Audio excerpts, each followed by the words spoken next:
promessa foi feita lá e nos alcançou, nós estamos aqui hoje. E é para nossas famílias serem cada vez mais abençoadas. Eu tenho dizer da minha alegria, e desde hoje, desde 5 horas da manhã, eu, Suzana e a Flor, estamos recebendo o reverendo Oreb, a Simone lá em casa, uma alegria muito grande. E quero dizer a vocês que é muito bom estar com eles lá conosco.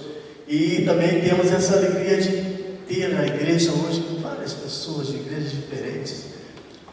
A prova de que a igreja é uma só do Senhor. Guarapuava é uma igreja presbiteriana do Senhor. E nós temos aqui uma prova disso. Então, sem mais delongas, porque interessa ouvi-los, né? Nós vamos chamá-los aqui para que eles se apresentem. E depois eu vou pedir a Lúcia para fazer uma oração. Vem, Lúcia. Você vem aqui na frente para... Eles vão se apresentar e depois você faz uma oração. E vai acontecer assim, as mulheres vão ficar aqui no templo com ela. E os homens, nós vamos lá para cima, para o salão social lá em cima, ok? Primeiramente, é um grande prazer estar aqui com os irmãos, né? Eu fico muito feliz pelo convite, por conhecê-los, né? E para nós é sempre uma alegria compartilharmos a palavra de Deus com os nossos irmãos. Bom, eu sou pastor da Igreja Presbiteriana de Ponta da Areia, no Rio de Janeiro, né? Minha esposa, temos Simone Quarelli, como vocês conhecem mais ela do que eu, né? Com certeza. Eu não sou muito de ficar aparecendo, não gosto muito disso, até fujo dessas coisas. Nós temos 4 filhos, desses 4 filhos, dois são casados, meio está casando agora, nossa filha caçula está casando agora em agosto de 2020, né? E temos um rapaz solteiro ali à procura de uma esposa, né? Então aceitamos aí indicações. Temos 2 netos, né? Isso, está vindo mais um, né?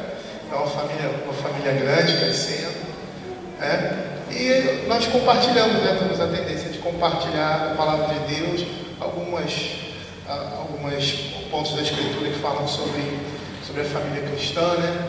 E que, infelizmente, né? Infelizmente, essas coisas têm sido negligenciadas até mesmo na igreja, né? Então, às vezes há necessidade de nós falarmos daquilo que a Escritura diz, né? Porque nós nos esquecemos disso, deixamos essas coisas às vezes para trás por causa do mundo em que a gente vive, né? Do envolvimento que nós temos com o mundo, né? Nós fazemos parte desse mundo, apesar de sermos estrangeiros aqui, nós somos influenciados por ele.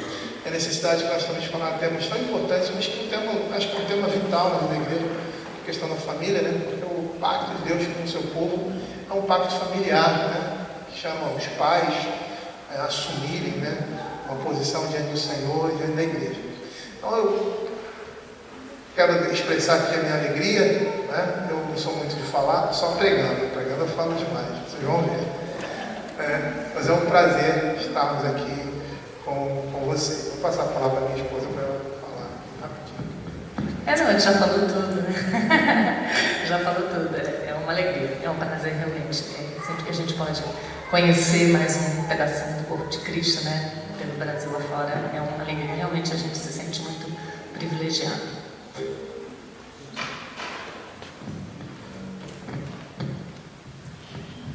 Vamos orar então.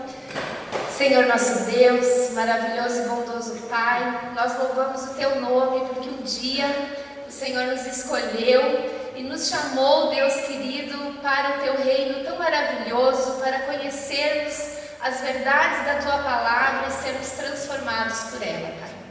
O Senhor sabe, Deus querido, da nossa admiração por este casal. Sabemos, ó Deus, que são seres humanos falhos e pecadores assim como nós, mas sabemos, ó Deus, que eles têm se colocado nas Tuas mãos e têm sido usados como instrumentos de honra pelo Senhor, têm nos abençoado grandemente e nós somos gratos. O Senhor sabe da minha gratidão em particular, pelo quanto que a vida deles edificou a minha vida como mãe, como esposa, e eu louvo ao Senhor Senhor, por ter-nos hoje aqui conosco na nossa igreja, Pai.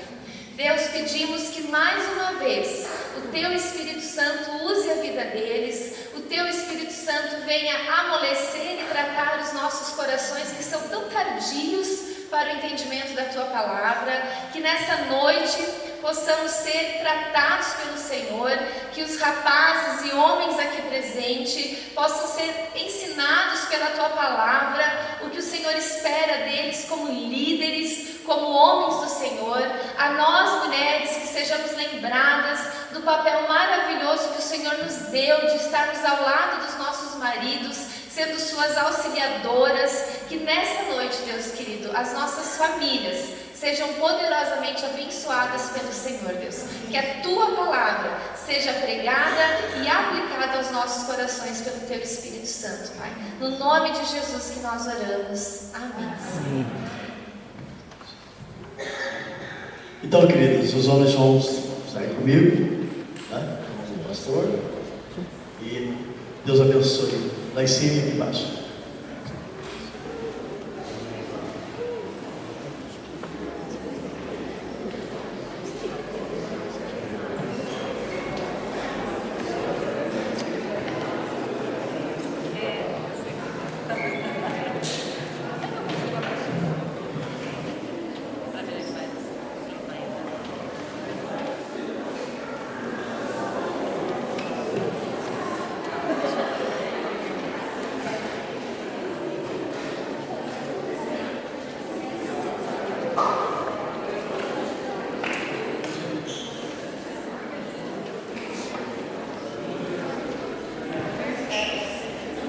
Obrigado.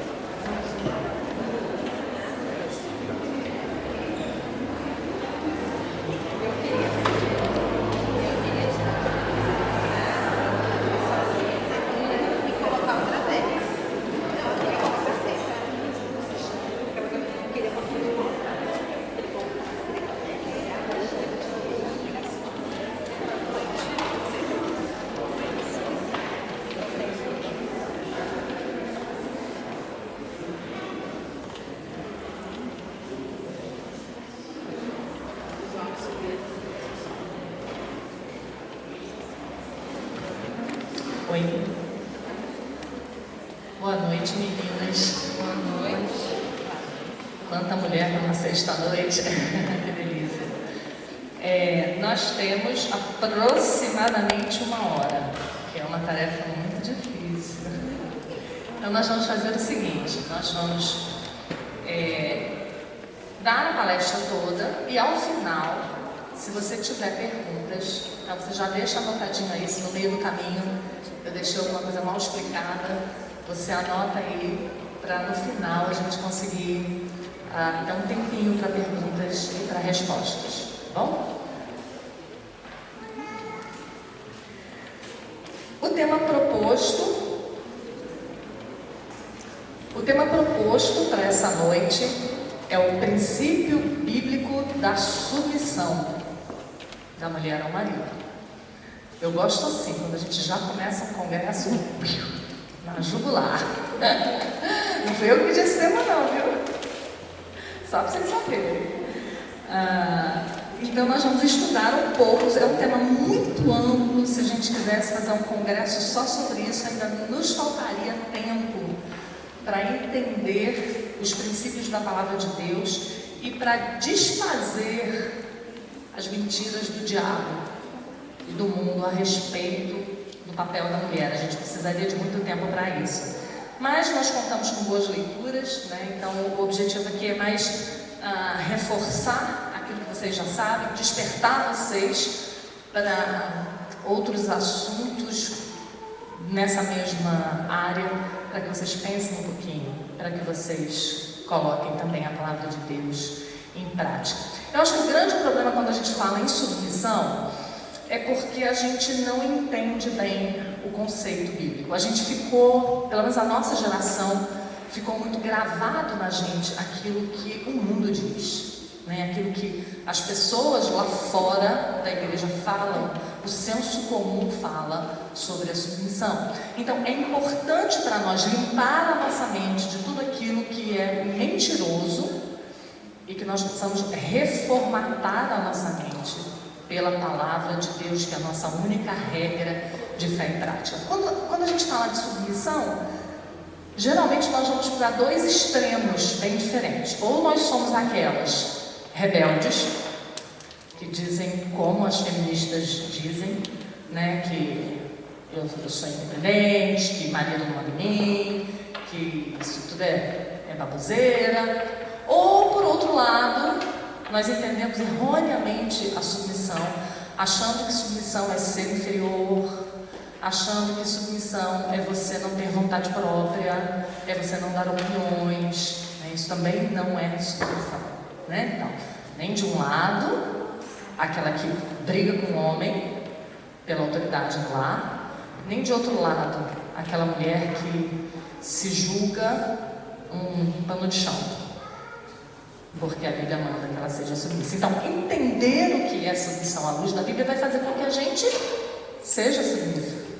Entender o que Deus requer de nós vai tornar a obediência ao padrão bíblico mais fácil para nós. Isso a gente deve fazer com tudo na nossa vida, né? Com todos os conceitos que nós temos, nós devemos submetê-los ao padrão da Escritura. Um reformador chamado David Perrius, ele dizia assim: de um exame assíduo e diligente da vontade divina, isso é, na meditação e investigação e obediência à doutrina celestial. É assim que nós devemos viver. Olha o que ele diz: um exame assíduo e diligente da vontade de Deus. Essa vontade de Deus expressa na lei do Evangelho é reconhecida como regra para nós. Se seguirmos essa estrela norte de nossa fé e ações, não nos desviaremos. Que lindo, né?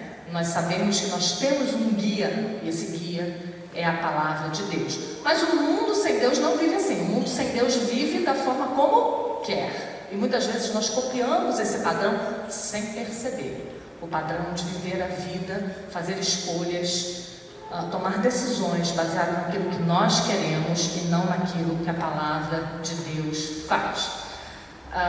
Desidério Erasmo, outro reformador, ele diz assim: se você examinar todas as preocupações, alegrias e esperanças, temores, ambições e opiniões da humanidade, descobrirá que todas elas estão cheias de erros.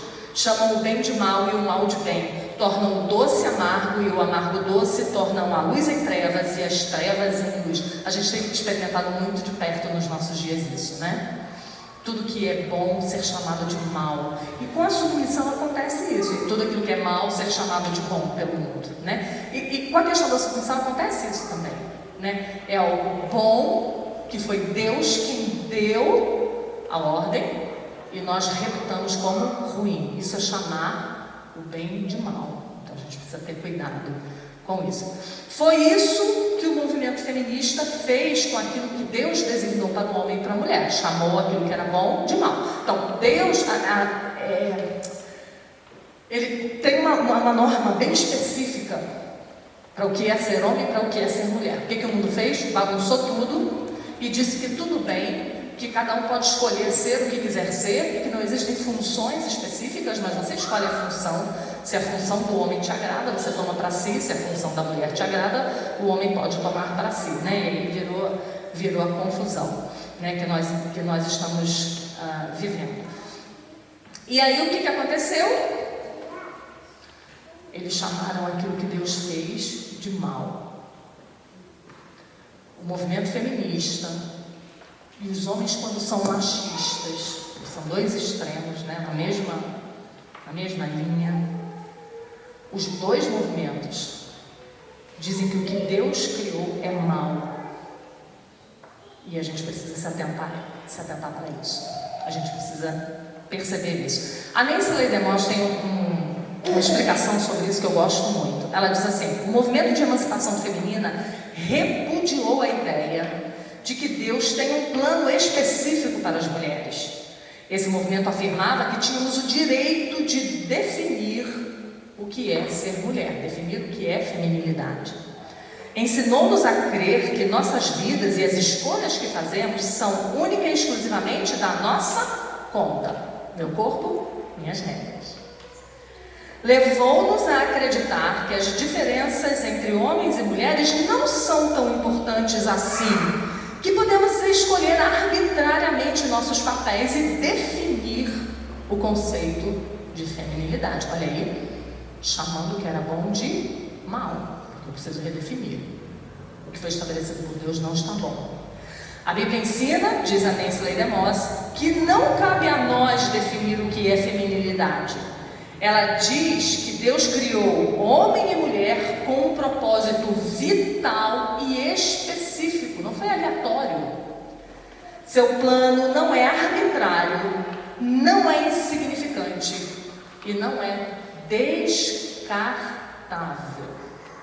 O plano de Deus ter criado a mulher com uma função específica e o homem com uma função específica não é um plano arbitrário. E a gente vai entender isso no decorrer do estudo. E quando ele fala que não é um plano arbitrário, nem significante, nem descartável, o que isso significa? Que nós não estamos sujeitos às eras, às culturas, aos países diferentes. Mas que essa é a lei de Deus para o homem. Deus estipulou como deveria ser, independente de quando ou em que país. E aí nós precisamos sempre nos perguntar se realmente a Bíblia tem sido a nossa regra de fé e de prática. E o que é ser nossa regra de fé e de prática? É ser tudo aquilo que nós precisamos para o que nós cremos e para aquilo que nós fazemos, porque as nossas atitudes, a nossa maneira de levar a nossa vida, o nosso casamento, a criação dos nossos filhos, a maneira como nós lidamos com a igreja, as nossas amizades, como nós nos relacionamos com o mundo, tudo tem a ver com a nossa cosmovisão, tudo tem a ver com a maneira como nós pensamos. Então, se a nossa mente está encharcada de Cristo e das verdades do Evangelho, a nossa vida vai refletir isso. E aí eu queria dar uma olhada com vocês no Gênesis, porque na criação do homem e da mulher, nós vamos retirar dali princípios que são fundamentais para entendermos o papel da mulher, para entendermos o papel do homem. É por isso que quando você lida com a teologia liberal, você precisa sair de perto dela bem rapidinho, porque a teologia liberal diz que Gênesis é um mito. Então, se Gênesis é uma historinha para a criança dormir, se Gênesis não é verdade, todo o fundamento pode ser jogado fora junto. Acabou. Não existe mais a religião cristã, né? Porque todo o proto-evangelho está ali. Está tudo ali. Criação, queda e redenção. Tudo ali. Então, voltar para Gênesis é importante para nós entendermos um pouquinho o papel da mulher. Então, desde o Éden, a obediência a Deus sempre foi a única norma para se viver bem. E foi a primeira coisa que Deus fez. Criou tudo, todas as coisas, e deu ao homem uma norma. Uma. Que era de não comer da árvore do conhecimento do bem e do mal. João Calvino diz assim: Deus quer que as pessoas sejam sujeitas à sua autoridade. A abstinência do fruto daquela árvore era, portanto, um tipo de lição elementar de obediência. E eles falharam miseravelmente. Para que eles soubessem que sua vida tinha um guia e senhor, de cuja vontade deveriam depender e em cujas ordens deviam aceitar. E verdadeiramente esta é a única norma de se viver bem e adequadamente, a saber que nos exercitemos em obedecer a Deus. Foi um único teste. E logo ali, nós caímos em Adão. Todos nós caímos juntos. Então, o que é importante sobre isso aqui que Calvino diz, é que ele termina dizendo que a única forma de se viver bem é se viver em obediência. E a gente precisa aprender isso, meninas. Eu sei que não é fácil a submissão ao marido. Não é fácil. Agora, também não pense que é fácil que o seu marido amar você como Cristo amou a igreja. Eu acho que é muito mais difícil, porque aí é um amor sacrificial. Não é fácil para nenhum dos dois, mas a única maneira de se viver bem é obedecendo. Essa é a única forma. E é interessante porque Deus dá a lei, e aí se você vai lá para Deuteronômio capítulo 6, ele começa dizendo que o fim da lei é a obediência. A lei foi dada para que o homem obedecesse. E aí lá no verso 3, ele diz: para que bem te suceda. Olha que coisa incrível.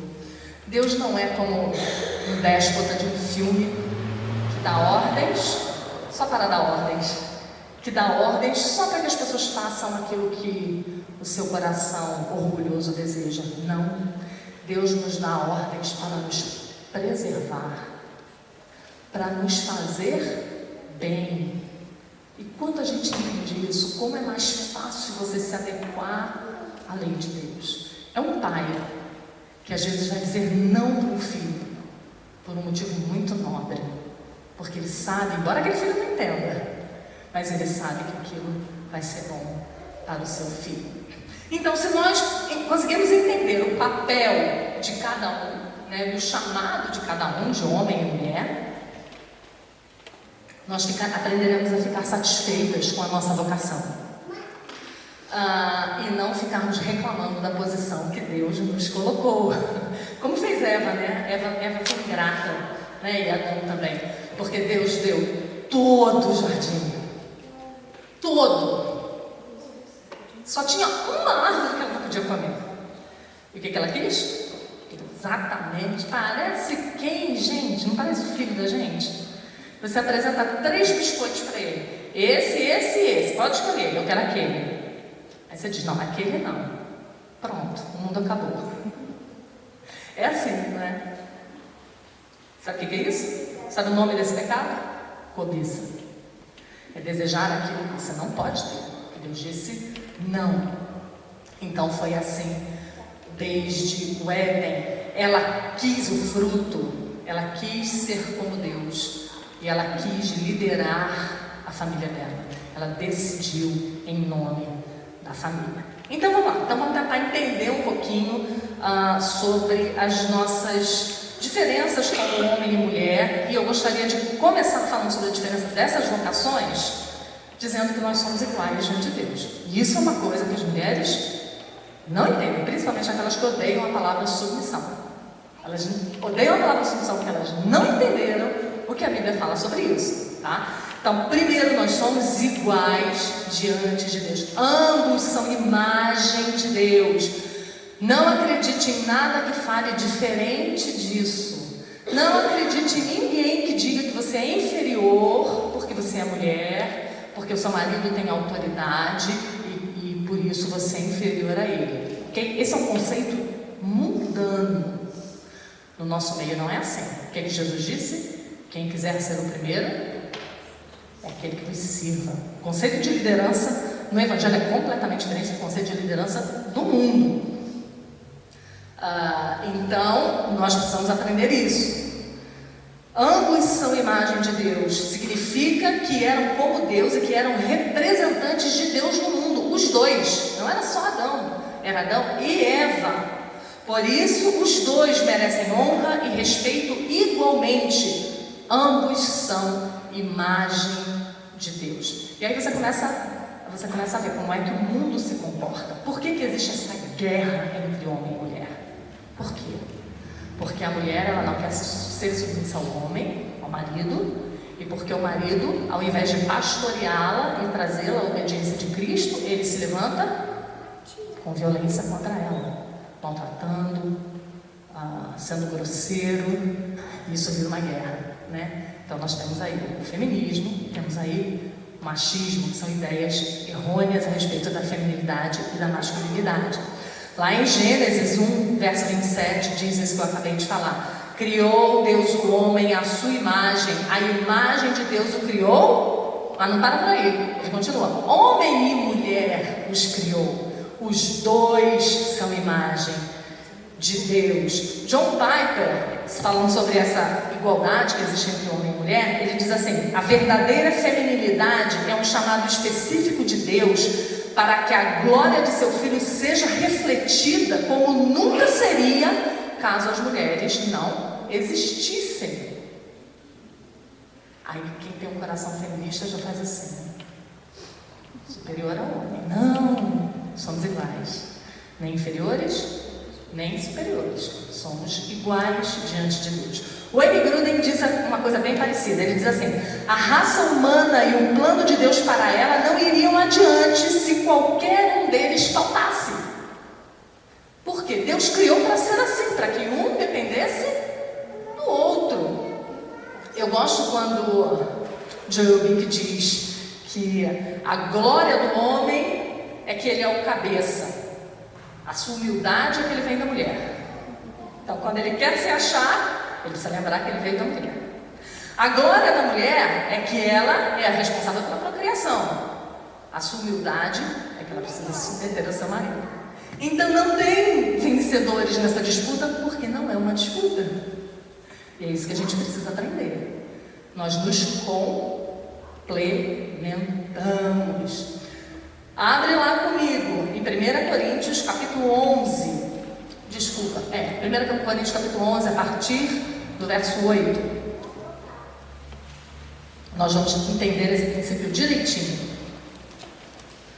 1 Coríntios capítulo 11, a partir do verso 8. Diz assim: porque o homem não foi feito da mulher. Isso é um princípio criacional da liderança do homem, tá? O homem não foi feito da mulher, e sim a mulher foi feita do homem.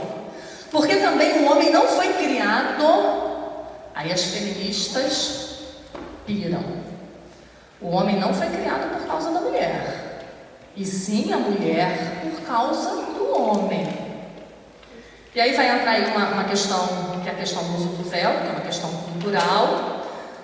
Depois ele continua: no Senhor, todavia, nem a mulher é independente do homem, nem o homem é independente da mulher. Porque como provém a mulher do homem, assim também o homem é nascido de mulher, e tudo vem de Deus. Pronto.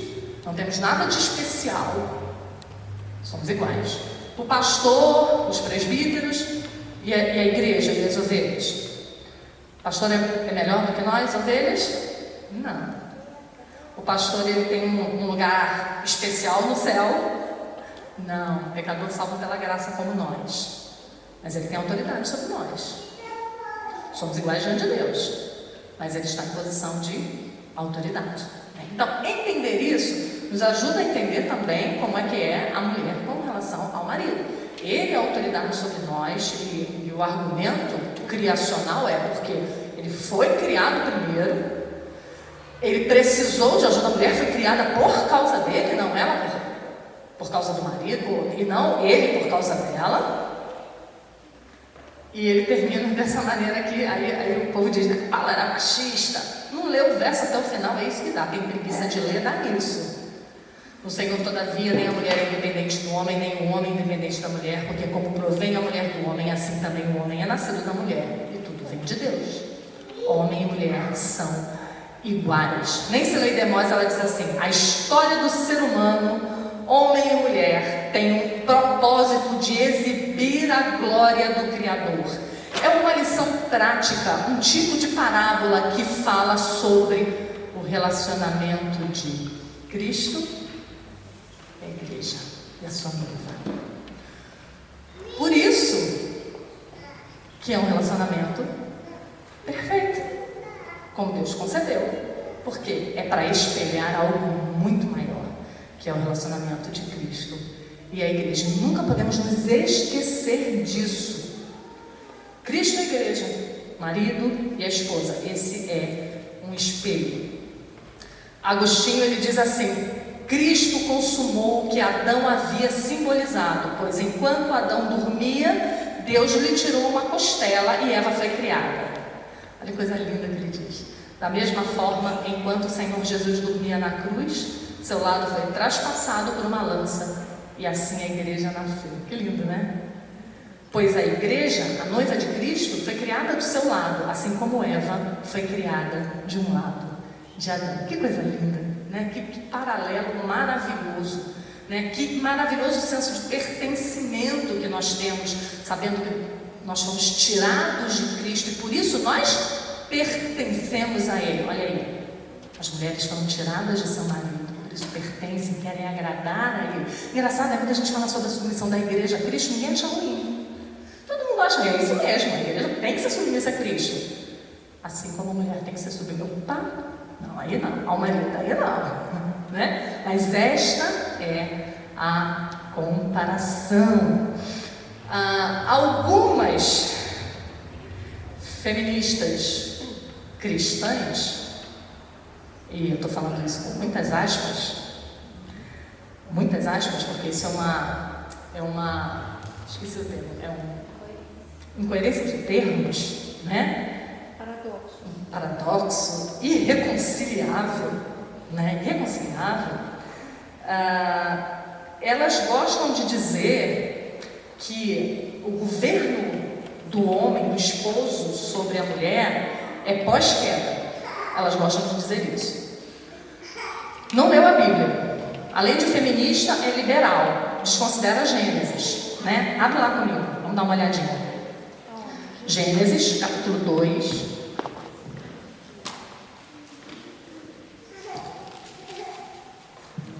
A partir do verso 18. Gênesis, capítulo 2.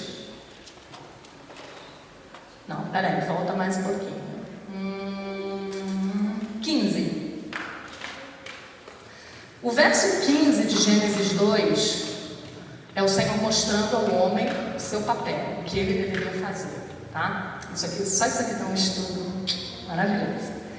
Diz assim: tomou, pois, o Senhor Deus ao homem e o colocou no jardim do Éden para o cultivar e o guardar. Isso aí faz parte daquilo que Deus formou o homem para ser. Cultivar, nem se Ledemóis fala coisas lindas sobre isso, que esse cultivar não tem só a ver com fazer ter comida no mundo, mas também fazer florescer tudo que é vivo, inclusive a alma da mulher, de cuidar, né? E guardar, no sentido de liderança na Bíblia, de ser cabeça. É o sentido de, a cabeça é aquela que detém grande parte dos sentidos, então é aquela que guarda todo o corpo. A cabeça vê, ouve, para proteger o corpo. Esse é o sentido de cabeça. Está vendo como é que é diferente do mundo? No mundo, o sentido de cabeça é o chefão que come nos melhores restaurantes, né? O sentido de cabeça aqui é proteção. E aí no 16 ele diz: e o Senhor Deus lhe deu esta ordem. E que ordem foi essa que ele deu? A lei de Deus foi dada ao homem. Da árvore do jardim comerás livremente, mas da árvore do conhecimento do bem e do mal não comerás, porque no dia em que dela comer, certamente morrerás. E o que vem em seguida? A criação da mulher. Então, quando todas essas ordens tinham sido dadas ao homem, a mulher sequer havia sido criada.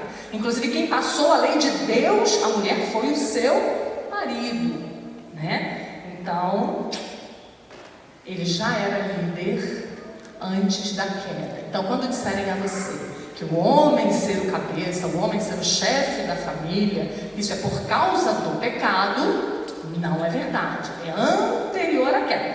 Ficou mais difícil por causa do pecado? Até respirar ficou mais difícil por causa do pecado.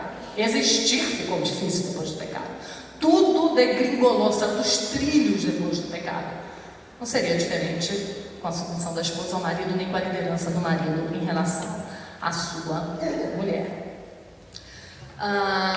Então, o que acontece? A maldição vai afetar também a nossa vocação, né? Houve a queda, e quando há o pronunciamento do juízo de Deus, esse pronunciamento vai direto na nossa vocação. Não é incrível isso? E aí, como pode o mundo hoje dizer que cada um pode escolher o papel que quiser, se é tão específico, que a maldição cai sobre a vocação? Porque o que é dito para a mulher? O teu desejo será para o teu marido e ele te governará. Vou explicar o que é isso. E o outro ponto é a questão da maternidade. Multiplicarei sobremodo as dores da tua gravidez, em meio a dores terás à luz filhos. Olha aí, a maldição caiu na vocação da mulher. E para o homem, a mesma coisa. O suor do teu rosto comerás. Então, ele que seria o provedor, aquele que cuidaria de trazer, né, o sustento, agora sofreria por causa da queda. Agora seria mais difícil fazer essas coisas. Então, dois aspectos da liderança, né, da submissão da mulher. Dar à luz filhos deve ser visto como bênção essa dádiva não ter sido retirada da mulher. Ter filhos traria descendência, aquele que redimiria o homem, mas agora debaixo do pecado, dar à luz seria um trabalho árduo. Mas Deus poderia ter dito, não vai mais dar à luz. Mas não foi isso que ele disse. Por causa do pecado, poderia não mais haver a geração de filhos. Mas ele disse, não, vocês vão... Afinal, dali viria aquele que pisaria a cabeça da serpente, né? E a feriria de morte. Mas agora seria mais difícil. E quando ele diz, e ele te governará, a ideia do texto ali é a seguinte, que a partir da queda, o que antes seria uma submissão dócil e fácil, e uma submissão de boa vontade, por causa do pecado, não seria mais assim. Então, quando ele diz, o teu desejo será para o teu marido e ele te governará, a ideia desse texto é, a mulher sempre vai se levantar contra o seu marido. E ele te governará significa, ele sempre se voltará violentamente contra a sua tentativa de lhe roubar a autoridade. O que está inaugurado aí? A guerra dos sexos, machismo e feminismo. É maldição por causa do pecado. Olha que coisa. Não é assim na sua casa? Seu marido diz uma coisa, seu primeiro ímpeto é: opa, é assim não. Peraí, mas vamos fazer diferente? O nosso primeiro ímpeto é querer ser a mãe do nosso marido.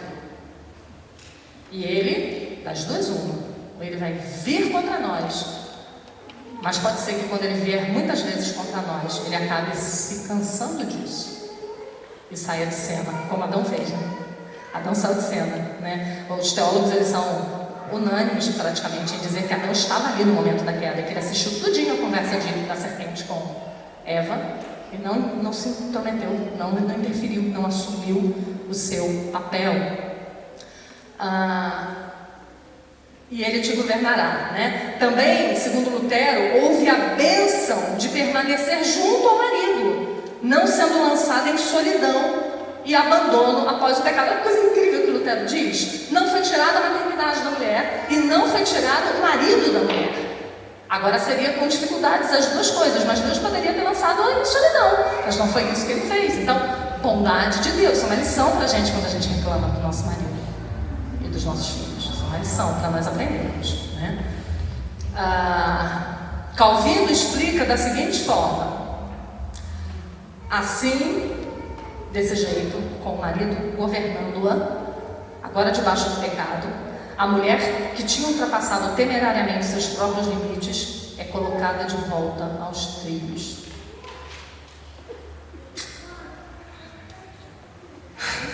Difícil, por isso que é tão difícil para nós. Na verdade, ela era anteriormente sujeita ao marido, mas essa era uma sujeição suave e honrada. Agora, porém, ela é lançada em servidão. Mas mesmo debaixo de maldição, nós vemos a bênção de Deus. E isso é incrível. Guardem isso para a palestra de amanhã sobre criação de filhos, sobre disciplina. Guardem isso.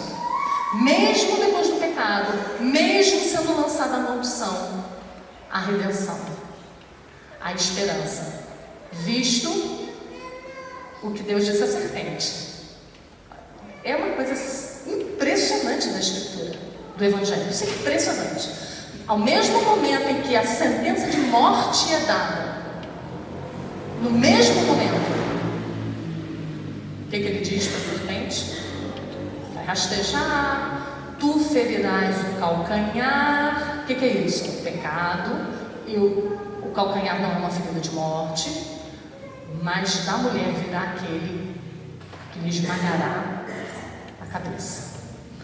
No mesmo momento em que Deus fala das consequências da morte do pecado, Ele já apresenta a redenção. Não é incrível? Como o nosso Deus é incrível, é maravilhoso. No mesmo momento, Ele já mostra que há esperança ali, no Gênesis, no comecinho. Gênesis 3 ali.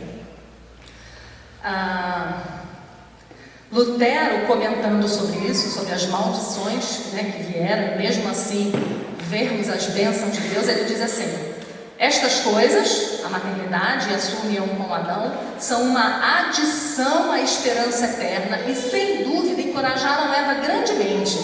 Não somente ela mantém a bênção da fecundidade e permanece unida ao seu marido, mas tem a segura promessa de que dela virá o descendente que esmagará a cabeça de Satanás. Olha, ela que foi lá e pegou o fruto. Que incrível, que demonstração incrível de perdão e reconciliação, não é? Sem dúvida, portanto, Eva teve um coração cheio de alegria, mesmo em uma situação aparentemente triste. Talvez ela tenha confortado Adão dizendo: pequei, mas veja o Deus misericordioso que nós temos. Que coisa linda, né? Que pensamentos lindos de Lutero a respeito do que pode ter acontecido na queda, né? Mas é isso mesmo. Estraguei tudo está destruído agora por minha causa, mas há uma esperança, e a esperança vai vir de mim, que é o Redentor. Então ela ainda assim se alegrou. Mas o que o feminismo tem feito? Tem feito com que o senso de valor intrínseco das mulheres fosse afetado, né? Nós não nos sentimos mais alegres e felizes em Deus por quem nós somos, pela nossa missão, né, de esposa, de mãe. A gente não é mais feliz com isso, por causa do feminismo. Isso para nós agora é uma questão secundária, porque tem outras questões mais importantes à frente, né? E a gente não valoriza aquilo que foi tão valorizado pela Escritura. Muitas mulheres, diz Nancy Leigh-Demois, lutam com a autoestima. O mundo tenta nos convencer que temos que melhorar a nossa autoestima. A sociedade incentiva as mulheres a se valorizar por meio da aparência física, da sua educação, da carreira profissional, dos bens materiais, dos seus relacionamentos e de suas habilidades e personalidades. Então, a aparência física, às vezes a gente luta muito por ela, a gente não se sente uma mulher valorizada porque nós não estamos dentro do padrão, sei lá, que padrão louco é esse, tão diverso como o nosso, né? Em que cada estado do nosso país tem mulheres completamente diferentes da outra, a gente quer um padrão, né? Nós temos gastado tempo, dinheiro, noites de sono pensando nisso, né? Educação e carreira profissional, muitas vezes isso nos faz sentir superiores a outras mulheres ou inferiores. Bens materiais, né? Ter marido, ter um filho, ter um bom casamento, isso também são bens materiais, tá, gente? Quando a gente fala de bens materiais, não é só carro e casa, não. São todos os bens que essa vida pode nos dar, inclusive uma família estável. Temos um bom carro, uma casa confortável, roupas de marca, de sucesso. Em todas essas coisas nós buscamos ter valor. Só que o nosso valor está em termos sido feitos à imagem de Deus. A gente precisa voltar isso para a nossa mente, meninas. Eu gosto muito de um livro que John Piper cita, contando sobre o diário de uma menina dos anos de 1800 e alguma coisa. E no diário dela estava escrito assim: preciso ser mais comedida com as minhas palavras, preciso ler mais minha Bíblia, umas metas de ano novo, né? Digamos assim. Preciso ser mais cortês e obediente aos meus pais, preciso ajudar mais ao próximo, preciso ler tantos livros esse ano. E aí ele compara a um diário de uma menina dos dias de hoje. Esse mês eu preciso cortar meu cabelo, perder 15 quilos, fazer uma limpeza de pele, comprar uma roupa bonita. É mais ou menos isso. Então, nós precisamos voltar a aprender o que é que realmente tem valor. Não que a gente não tenha que estar bonita, mas essa não é a coisa mais importante. Nancy Lee DeMoss, ela diz: quando vemos Deus como Ele é, na grandiosidade de seu amor, na majestade e na bondade, obtemos uma perspectiva adequada de nós mesmos. Então, nós não precisamos de cursos de autoajuda. Você não precisa ir para o Instagram pagar uma coach para te ensinar a ter uma autoimagem boa, não, viu? Poupa seu dinheiro, doa para missões, faz uma oferta na igreja e vai entender que você é a imagem e semelhança de Deus. Todos os seus problemas de autoestima estarão resolvidos. Ficamos maravilhadas quando entendemos, né, quem é Deus, com o que significa ser criada à sua semelhança e ser amadas por Ele. Então, o nosso valor está aí em ser imagem e semelhança de Deus. Mas por que então é tão difícil, muitas vezes desastroso, esse relacionamento de homem e mulher? Porque nós não entendemos isso. Nós não entendemos a imagem de Deus em nós e eles não entendem a imagem de Deus neles. Então nós precisamos voltar às Escrituras.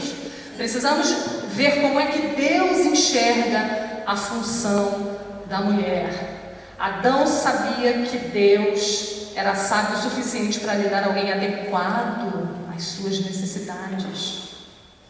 Então ele descansou em Deus. Matthew Henry, o puritano, ele diz assim: Adão dormiu quando sua esposa era criada, para que não houvesse oportunidade para imaginar que ele teria dito ao Espírito Santo ou sido seu conselheiro. Ele tinha percebido a falta que lhe fazia uma adjutora, mas como Deus assumiu a responsabilidade por dar-lhe uma, Adão não se aflige com nenhuma preocupação a esse respeito, mas se deita e adormece docemente, como alguém que lançou todas as suas preocupações a respeito de Deus com uma resignação satisfeita em si mesmo e em todos os assuntos entregues. Está ouvindo a menina solteira? Adão foi dormir enquanto Deus trabalhou. Não fique igual uma desesperada. Espera no Senhor. É Ele quem está forjando o seu marido para você. Ele vai chegar na hora certa. Muito cuidado com esse desespero. Ele entendeu isso. Ele entendeu que ele precisava descansar na sabedoria do seu Criador. Jeová Jireh, o Senhor, proverá quando e a quem Ele assim o desejar. Se descansarmos graciosamente em Deus, Deus irá graciosamente trabalhar por nós e fazer tudo para o nosso bem. Então, a mulher foi criada com um encaixe perfeito para o homem. É impressionante. Naquilo que o homem necessita, a mulher está ali para ajudar. Naquilo que a mulher é mais frágil, o homem está ali para completar. Completa-se perfeitamente, inclusive fisicamente, né? Matthew Henry diz: Eva, tendo sido criada depois dele e a partir dele, atribui uma honra ao sexo feminino. Olha o que ele diz: equivalente à glória do homem. Se o homem é a cabeça, ela é a coroa. Uma coroa para o seu esposo, a coroa da criação visível. O homem era o pó refinado, mas a mulher era o pó duplamente refinado, alguém ainda mais distante daquilo que poderia ser considerado comum. Descrição maravilhosa de Matthew Henry. Aí a gente tem que se perguntar: será que a gente tem sido essa coroa mesmo? Ou será que a gente tem sido aquela mulher que Provérbios diz que é podridão para os ossos do marido, aquela que não procede vergonhosamente, né? Precisamos sempre nos lembrar disso. E aí essa importância que é dada à mulher, como o Matthew Henry diz aqui, né? A coroa da cabeça daquela criação, o pó mais refinado ainda do que o ouro, essa importância é vista em vários aspectos. Eu vou citar 4 aspectos para você aqui. No nome que é dado à mulher, na dignidade de ter sido criada do lado dele, na idoneidade do assunto, do auxílio que ela deveria prestar ao homem e no significado incrível de a mulher ter sido retirada do homem. Então vamos lá, a importância da mulher em relação ao homem, porque pelo nome que foi dado. Ele diz a Eva que ela ia se chamar Isha, como se para esposa você dissesse ela homem. Uma mulher heróica que realiza atos varonis, diz Lutero. O que significa isso? Ela homem. Eles são iguais. Então, no próprio nome dado à mulher já demonstra essa igualdade. Segundo lugar, na dignidade de ter sido criada do seu lado. O reformador Johannes Brez diz assim: nossos antepassados explicaram, não sem razão, que a mulher foi criada não da cabeça do homem ou dos seus pés, mas do seu lado, significando que a mulher não deve governar o homem, nem ser um tamborete para ele colocar os pés, mas de igual direito e dignidade. Ao mesmo tempo, deve ser observada a ordem de que o homem deve ser o cabeça, com a mulher abaixo dele, para que, junto com o homem, ela desfrute do seu esforço e de sua dignidade como membros de um só corpo. A criação de Deus é perfeita, o que estraga é o pecado. E aí, para resolver o problema, a gente não tem que destruir a criação, a gente tem que destruir o pecado. E é isso que o feminismo e o machismo querem fazer, né? Bom, temos um problema, como é que nós vamos resolver? Desfazendo o que já é ruim. Não, não é assim, vamos consertar o pecado. Matthew Henry, ele também tem uma frase muito famosa, né, sobre isso, e é a coisa mais linda, porque ele diz que a mulher não foi criada da cabeça para ser o líder do homem, não foi criada de seus pés para ser pisada por ele, mas foi criada do seu lado, junto do seu coração, para ser protegida e amada. Coisa linda. Igreja. Igreja, tirada do lado, lembra que Agostinho diz? De Cristo. Para quê? Para ser protegida, cuidada, amada. Paralelo. É o mesmo. Em terceiro lugar, na idoneidade do auxílio que ela deveria prestar ao homem. Vocês vejam, Deus criou o homem sozinho. Primeiro colocou ele lá para cuidar do jardim, para dar nome aos animais. Ele se viu perdido. Ele precisava de alguém. Não é incrível isso? Ele precisava de nós. Então, quando diz que... Olha como é que a nossa mente é invertida para o pecado. Quando a Bíblia diz que a mulher ela foi criada por causa do homem, a gente se sente inferior. Não! A gente deve se sentir feliz com isso. Por quê? Porque tinha uma necessidade. Nós fomos criadas para suprir essa necessidade. E isso é lindo. Isso é maravilhoso. É bondade de Deus. Então, somente sendo competente o suficiente, ela poderia estar à altura de tão grande honra, auxiliar aquele que era a coroa da criação. E no significado incrível de a mulher ter sido retirada do homem. Olha que coisa incrível que Calvino diz sobre isso. Algo foi removido de Adão para que ele pudesse aceitar com maior bondade uma parte de si mesmo. Então foi retirado dele mesmo, para que ele pudesse acolher, porque foi tirado dele. Assim, ele perdeu uma costela, mas recebeu por isso uma recompensa muito mais rica, pois obteve uma companheira fiel para toda a vida. Ainda mais, ele agora se via completo com sua esposa, o que antes tinha sido uma metade. E nisto vemos a verdadeira semelhança de nossa união com o Filho de Deus, pois ele se tornou fraco para que os membros do seu corpo fossem dotados de força. Novamente a imagem aí, Cristo e a igreja, a esposa e o seu marido.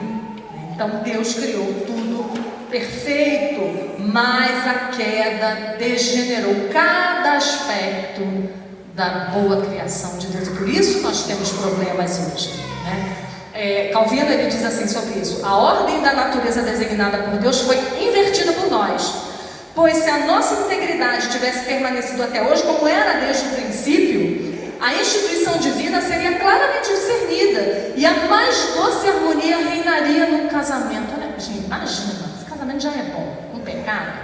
Você imagina um casamento sem pecado. Porque então o marido olharia com reverência para Deus, a mulher, da mesma forma, seria uma auxiliadora fiel para ele, e em acordo, eles cultivariam uma mutualidade que seria não apenas amigável e pacífica, mas também santa. Mas agora, por nossa própria culpa e pela corrupção de nossa natureza, esta felicidade do casamento foi em grande parte perdida, ou pelo menos está agora manchada e misturada com muitas dificuldades, por causa do pecado. Mas a grande e boa notícia para nós é que há redenção para isso. A restauração dos papéis de homem e mulher em Cristo. Às vezes a gente tenta resolver esse problema do nosso jeito. O problema está criado. A mulher quer passivo, quer ser agressivo, o problema está criado. E a gente quer resolver com as nossas próprias armas. A gente esquece de retornar para o ponto de onde nós caímos, que foi abandonar a palavra de Deus. Nós precisamos voltar para ela. E aí, nós entendemos o que Adão e Eva fizeram, né, quando foram chamados lá no Éden. Eles correram para prover uma vestimenta para eles. E Deus disse: não é essa vestimenta, deixa eu resolver isso. Então não adianta nós querermos fazer cobertas, cintas para nós, para resolver esse problema da masculinidade pervertida e da feminilidade pervertida por causa do pecado com as nossas próprias armas. Nós precisamos voltar para a Bíblia. Depois da queda, o homem e a mulher se dividem e se digladeiam em seu relacionamento, diz Bruce Waltke. Deus, porém, opera nos fiéis para restaurá-los à relação do seu Evangelho. E como é que ele faz isso? Abre comigo Efésios, capítulo 5, a partir do verso 22.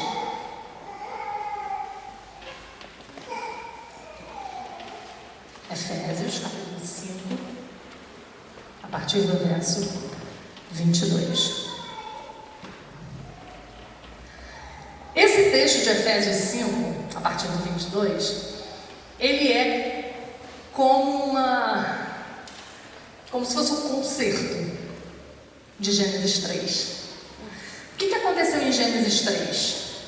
A mulher, ela não foi submissa, ela não esperou pelo seu marido, ela não considerou a opinião do marido, ela teve uma proposta e ela respondeu pela família, a decisão estava tomada, depois ela foi lá e deu ao marido e ele comeu, né? As duas coisas, né? Ela fez sozinha e ele anuiu ao conselho dela.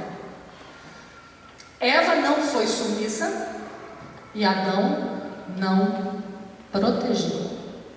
Adão não amou Eva. Porque Deus poderia ter dito para o homem: maridos, sujeitem suas mulheres. Maridos, façam com que suas esposas sejam submissas a vocês. Mas foi isso que ele disse? Não. A ordem foi para nós, as rebeldes, em Eva. Porque a submissão é um ato da vontade. Uma mulher nunca será obrigada a ser submissa ao homem. A submissão é uma resolução do coração. É quando ela abre mão de se autorregular e de regular a sua própria vida e se coloca debaixo da autoridade do marido. Isso não é diferente? Não é diferente do quadro pintado por aí? Se você chegar numa universidade pública hoje e disser: eu sou casada, eu sou submissa ao meu marido, o que vai acontecer com você? Você vai ser apedrejada, louca. Ser submissa ao marido é sinônimo de loucura. Mas por quê? Porque a ideia de submissão é uma ideia completamente pervertida. Ser submissa é uma ordem para você. É você que precisa dar um passinho para trás, baixar sua bola. É você, não é o marido. Para o marido a ordem é: ame. E esse amor não é um amor hollywoodiano. Esse amor é muito diferente. Esses dias eu recebi uma mensagem de uma senhora casada. Ela dizia: o que é que eu faço? Eu não amo mais o meu marido. Eu falei: faz o que você continua fazendo. Cozinha para ele, cuida da sua casa. A vida é a mesma. Você amar ou você não amar, um sentimento volátil que hoje você tem, amanhã você não tem mais, não é a base do pacto que você fez com seu marido. A base do pacto está diante de Deus. É um compromisso para a vida toda. Os reformadores falam muito isso quando falam sobre a mulher de Provérbios 31, naquele texto que diz: ela lhe faz bem e não mal todos os dias da sua vida. E eles, explicando esse texto, eles dizem o que ela faz, o bem, e a duração desse bem, todos os dias, independente de como ela esteja. Tá bem, está mal, está de TPM, está bem-humorada, está mal-humorada. Então a gente precisa entender isso. O nosso amor ao nosso marido não tem nada a ver com o nosso sentimento. Sentimentos são voláteis. O nosso amor para com o nosso marido é uma resignação de fazer o bem a ele, independente dele e independente de mim. Então eu vou fazer bem a ele, eu vou cuidar dele, eu vou fazer o melhor para ele e não para mim. Isso é o significado de amor. Tudo sofre, tudo suporta, tudo espera, jamais acaba. Se fosse sentimento, esse verso não estaria ali. Porque sentimento, hoje você tem, amanhã você não tem mais, né? Depende de hormônio, depende do cosmos, depende da chuva, do sol, do calor, se eu estou com fome, se eu não estou, depende de um monte de coisa. Mas o amor sacrificial não depende de nada. Então, entendermos que nós devemos nos submeter ao nosso marido e entender que essa é uma obrigação, independente de qualquer coisa, primeiro para com Deus, ter essa resignação que eu preciso fazer isso em obediência ao Senhor, vai inclusive tornar essa tarefa mais fácil. Porque a gente não está falando de valor intrínseco. A gente não está falando de um ser que é superior a nós e por isso eu preciso me submeter a ele. Não é isso. Nós estamos falando de dois iguais diante de Deus. E nós estamos falando de alguém que Deus colocou para me guiar e proteger e cuidar. E como o próprio texto de Efésios, a partir do 22, diz que o marido tem que fazer, tem que amá-la e fazer como Cristo fez. O que Cristo fez? Se entregou por ela para torná-la sem mancha, imarcessível, para apresentá-la a Cristo. Foi tudo isso que Cristo fez pela noiva dele. E o marido deve amar tanto a esposa que também faça isso, a traga para mais perto de Cristo. Essa é a obrigação do marido. Agora, o que você prefere? Ser submissa ou amar? Eu prefiro ser submissa 1000 vezes. Porque quando você pensa em quem você está representando nessa relação, eu estou representando a igreja, fraca, pecadora, miserável, necessitada da graça. Mas o seu marido precisa representar o perfeito, que é Cristo. Que responsabilidade! Por isso a gente tem que orar pelo nosso marido todos os dias e pedir misericórdia ao Senhor para eles, porque não é uma tarefa fácil. Não é uma tarefa. A gente lendo superficialmente o texto, né? Poxa vida, eu tenho que ser submissa e ele é só amar. Moleza. Não. Porque não é amar no conceito do mundo, é amar no conceito de como Cristo amou, né? Sacrificialmente. João Calvino, ele diz que as esposas não podem obedecer a Cristo a menos que rendam obediência a seus esposos.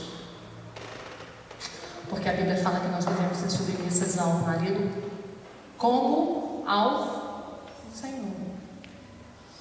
Então, se nós não somos submissas ao nosso marido, tem alguma coisa muito errada conosco e a gente precisa correr para ver isso, né? Então, a ordem antídoto para a mulher, por causa do Éden, é que agora elas sejam submissas ao seu marido. Bruce Waltker diz assim: a submissão da igreja a Cristo é voluntária, devota, sincera, entusiástica. É uma submissão motivada não só pela convicção, mas também por um amor em resposta ao amor de Cristo. E assim deve ser no nosso casamento, né? Não é só por dever, mas também porque o nosso marido nos ama e cuida de nós. Então é claro que é muito mais fácil quando nós temos um marido que se parece com Cristo, né? E aí as nossas irmãs que são casadas em julgo desigual, né? Ou porque se converteram depois, ou porque desobedeceram a palavra e se casaram fora do Evangelho, enfrentam muitas dificuldades, né? Deve ser, realmente, eu me condoo, deve ser uma coisa muito difícil, mas a ordem permanece a mesma, né? 1 Pedro 3 trata sobre isso, continuar submissa ao marido que não tem o Senhor, mas isso deve ser muito difícil. Mas quando um homem ama você como Cristo amou a igreja, então isso é quase o céu. Só não é porque a gente peca nesse processo, né? E a ordem antídoto para os homens é essa: ama ama como Cristo amou a igreja. A comparação com Cristo revela em que sentido o esposo é a cabeça da esposa. Ele é a sua cabeça no sentido de estar vitalmente interessado no bem-estar dela. É o seu protetor. Seu padrão é Cristo, que como cabeça é seu salvador, diz Bruce Waltke. Então, em resumo, que já estamos com quase uma hora, a submissão é a obediência a Deus no cumprimento da nossa vocação. E por isso nós precisamos abraçá-la de bom grado, crendo que é o melhor para nós, crendo que é o chamado do Senhor para nós e nos aperfeiçoando nesta arte de lutar contra nós mesmas, de lutar contra a Eva que nasce junto com a Simone quando a Simone nasceu, a Eva que nasce já ali, né, querendo dominar, querendo tomar a liderança. Esta é uma luta, como a gente conversava hoje, para a vida toda. Submeter a nossa vontade à vontade do Senhor Deus. E eu quero terminar com um dizer de Susan Hunt no livro A Graça que Vem do Lar. Ela diz assim: Deus disse que o homem precisa de uma ajudante. A verdadeira mulher celebra este chamado e o confirma em vez de contradizê-lo. Torna-se compassiva em vez de controladora, companheira em vez de protagonista. Ela se torna substancialmente submissa e não superficialmente submissa. A verdadeira mulher não tem medo de se colocar em posição de submissão. Ela não precisa ter o domínio, nem tem de controlar. O seu medo se dissolve à luz da promessa da aliança de Deus ser o Deus dela e de viver dentro dela. A submissão é simplesmente uma demonstração de sua confiança no poder soberano do Senhor Deus. A submissão é um reflexo da sua redenção. Então, fomos salvos por Cristo e manifestamos isso em obediência a vários âmbitos da sua palavra, inclusive em ser submissa ao nosso marido. A gente teria muito mais para falar sobre o assunto, né? A questão de submissão na prática, como é que isso acontece em momentos difíceis, em circunstâncias difíceis, com maridos difíceis, a questão do respeito ao marido, que eu acho que é uma questão que a gente peca muito, muito, muito. E o final do texto de Efésios 5 termina assim, né? E a mulher respeite ao marido, né? E isso aí é uma coisa que a gente peca muito, mas vocês vão ter que me convidar de novo, porque não dá tempo de falar tudo de uma só vez, né? Mas que com esses princípios básicos traçados aqui, que a gente possa repensar como a gente tem exercido a nossa vocação de esposas submissas aos nossos maridos, onde a gente tem errado e em que mentiras nós temos acreditado. Porque às vezes a gente acredita em mentiras do mundo sobre a submissão e isso afeta a maneira como nós obedecemos ao Senhor. Vamos orar e depois eu vou abrir para perguntas, se alguém tiver alguma pergunta, senão estaremos terminadas. Pai querido, muito obrigada porque a tua palavra é tão bela, tão perfeita, tão completa, nos traz lições, ó Deus, que sempre fazem com que o nosso coração se apegue ainda mais ao Senhor. Muito obrigada pela tua revelação, muito obrigada porque nós nos vemos ali em cada erro contado, em cada pecado contado dos grandes heróis da fé, nós nos incluímos e nos vemos ali. Obrigada porque isso também faz com que nós nos lembremos que há redenção para nós miseráveis e pecadores como somos. Te louvamos por essa graça, a graça da salvação de Cristo em nós, e pedimos que o Senhor nos auxilie como mulheres a refletir a imagem do Senhor, que nós possamos como esposas refletir aquilo que é o casamento perfeito, que é de Cristo com sua igreja, possamos mostrar ao mundo como essa relação é perfeita, através do nosso exemplo de esposa. Fica, Senhor Deus, com essa igreja, com as mulheres dessa igreja, de todas as igrejas aqui representadas. É o que nós pedimos